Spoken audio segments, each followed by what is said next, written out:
This is Democracy Now!, democracynow.org, the War and Peace Report. I'm Amy Goodman. We turn now to President Trump's new nominee to head the Labor Department. His first pick, fast food CEO Andrew Puzder, withdrew on Wednesday after massive protests for months. And it became clear that he lacked support from the key Republicans ahead of his confirmation hearing that was supposed to be held yesterday.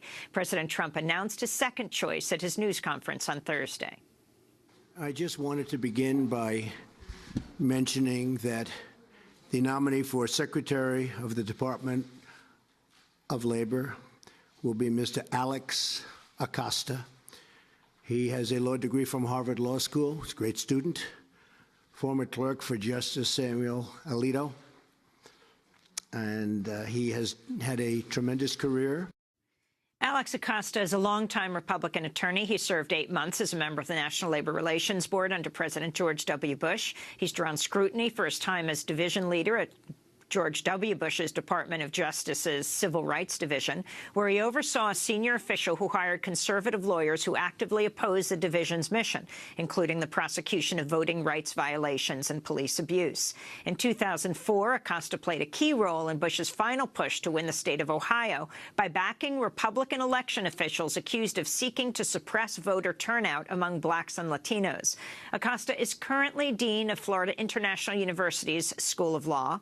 For more, we go to Washington, D.C., where we're joined by Think Progress editor Alan Pike. His latest article is headlined, "Who is Alex Acosta? Trump's backup labor secretary has skeletons in his closet, too." Welcome to Democracy Now!, Alan. What are those skeletons? Talk about Alex Acosta's record. I think the fundamental problem for Acosta is likely to be his tenure at the top of the Civil Rights Division of the Department of Justice under George W. Bush. He's a man with a long record of public service going back to the mid-1990s.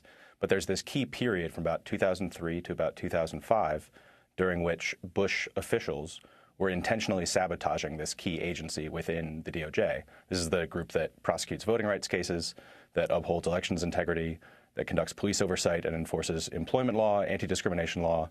Basically every civil rights case that the federal government brings or investigates comes to the CRD.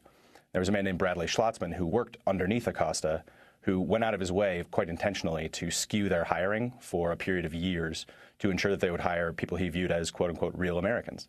And for your viewers who remember the Bush years, that was the dividing line thrown down ideologically between authentic conservative Americans and, I don't know, somehow fake liberal-leaning Americans.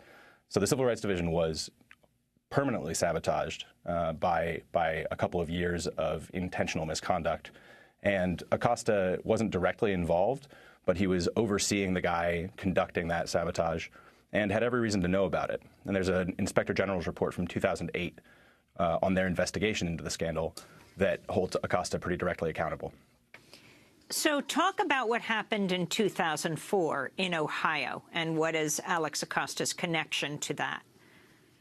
So there's a bunch of different ways that you can try to suppress the vote, right? And one of the most popular among Republicans is a tactic called vote caging, where you generate a list of people who you suspect are Democratic voters, and you send letters to their most recent address. And if the letters aren't returned, then you tell the Board of Elections, this person's no longer registered at the correct address, and you should strike them from the rolls. And then when they show up on Election Day, they're told they're not registered to vote, and they can't vote. So the Ohio Republican Party I attempted to cage, I think it's something like 25 or 35,000 primarily black voters in the state of Ohio in the closing weeks of the 2004 election. And it ended up in court, as these things usually do. It was not a court case that involved the federal government. The DOJ was not involved. Alex Acosta had not been asked by the judge to weigh in any way. But he nonetheless sent a letter personally to the judge in the case 4 days before Election Day, urging him to accept the Republican counsel's logic and to uphold their voter suppression scheme. So it's regarded by career attorneys in the Civil Rights Division as a wildly inappropriate use of his office. One of his colleagues at the time called it outrageous in press reports about what happened. And that 2004 letter has dogged him throughout his subsequent career. At one point, in 2014, he was a finalist to become the dean of the University of Florida's law school, which would be a sort of a promotion from his current gig at FIU Law. And he was removed from the finalist pool in part because law faculty at the University of Florida strenuously objected to his application, to his candidacy, and one of the things they pointed to was that 2004 letter. Can you talk about what this nomination means for the Department of Labor? Sure. I think there's some poetry here in the sense that the outgoing Secretary of Labor, Tom Perez, was also a career lawyer and a career public servant.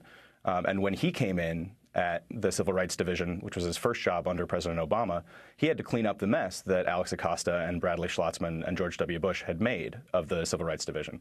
There are a couple of famous moments from 2009, 2010, where Perez and Holder had to sort of go to the Civil Rights Division staff and tell them, look, you're open for business again. This is once again an agency of the federal government that's going to do its job. That's how dark and how deep the damage was from the Bush years.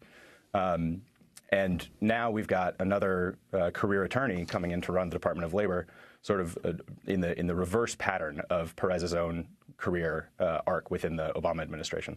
And I think it's noteworthy that there is such a contrast between Andy Puzder, Donald Trump's original nominee, fast food CEO with a sort of brash outward demeanor and a negative reputation, and lots of Oppo research kept coming out and coming out and coming out. Puzder sort of fits the Trump brand. Alex Acosta is a much more sort of buttoned-up professional type of guy. His reputation is for highly competent management. He's got a decade, 2 decades of public service behind him. And if you're a progressive or a liberal or a Democrat, that's probably almost more worrying than the idea of Andy Puzder running the Department of Labor, because Acosta's record is as someone who can very competently execute the agenda of his boss inside of a complex federal bureaucracy. So if you want to find somebody who can sabotage a federal agency and turn it against its whole purpose, Alex Acosta's resume is glimmering. It's exactly who you want if you're out to sabotage the Department of Labor. Well, Alan Pike, I want to thank you for being with us, editor with Think Progress. His latest article, Who is Alex Acosta? Trump's backup labor secretary has skeletons in his closet, too.